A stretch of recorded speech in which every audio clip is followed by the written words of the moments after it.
everyone, welcome back to my channel. අද මම ඉන්නේ නරා සිටි එකේ තියෙන ඉතාමත් ලස්සන යුනික් ස්ථානයක් වෙන සුබෝසකා දෙරා කියන ටෙම්පල් එක. මේක පින්ක් ටෙම්පල් කියලාත් හඳුන්වනවා. ඉතින් මම අද මේක පෙන්වන්නේ මෙම ටෙම්පල් එකේ තියෙන ලස්සන අලංකාර නිස්කලංක පරිසරය. අපි මුලින්ම කතා කරමු කොහොමද මේ ටෙම්පල් එකට එන්නේ කියලා. ඔයාලා කරන්න තියෙන්නේ නරා ප්‍රිෆෙක්චර් එකේ තියෙන නරා සිටි එකට ඇවිල්ලා සුකුබෝදෙරා කියන ස්ටේෂන් එකට එන්න පුළුවන් ට්‍රේන් එකේ. එතන ඉඳලා බස් එකේ විනාඩි 15ක් වගේ එන්නත් පුළුවන්. එහෙම නැත්නම් නරා සිටි එකේ ඉඳලා තමන්ගේ වාහනයක එනවනම් විනාඩි 40කින් වගේ ප්‍රමාණයකින් එතනට එන්න පුළුවන්.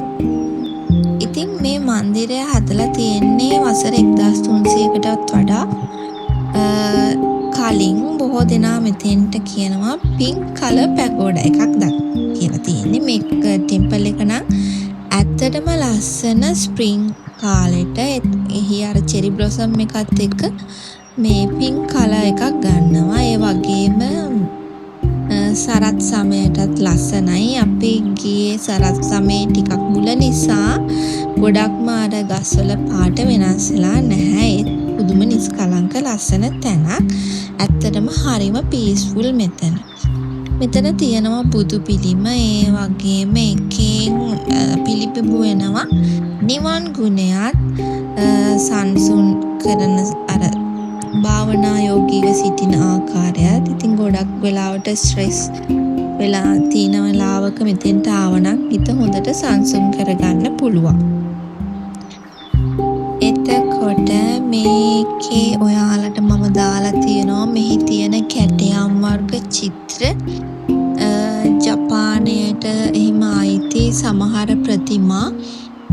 මෙහි තියෙනවා විශාල මේ බුදුරජාණන් වහන්සේගේ ඉන්දි පිළිමයක් සිටගෙන ඉන්න එකක්. ඒ වගේම සැතපීලා ඉන්න පිළිමයක් විශාල වශයෙන්. ඊට අමතරව දකින්නට පුළුවන් ජපානයේ යුනික් අර ටෙම්පල් ඩිසයින්, විශේෂයෙන් අර පින්ක් වලින් හදලා තියෙන පින්ක් ටෙම්පල් එක. ඉතින් ඇත්තටම ඉතාමත් වටින මේ ස්ථානයක්. මෙතන මේකේ ගොඩක් කට්ටිය කියනවා මේ ටෙම්පල් එක හදන්න මේ ජපානයට මේ ඉන්දියාවත් එක්ක තියෙන සම්බන්ධකම් පෙන්වන්න මේව කළා තියෙනවා කියලා. මේකේ සමාන කන දෙවි රූපය එහෙම ඉන්දියානු දෙවිවරුන්ගේ රූපත් දකින්න තියෙනවා. විශේෂයෙන් මේ ටෙම්පල් එකට ඇවිල්ලා තියෙනවා කරන්න චාරිත්‍රයක්.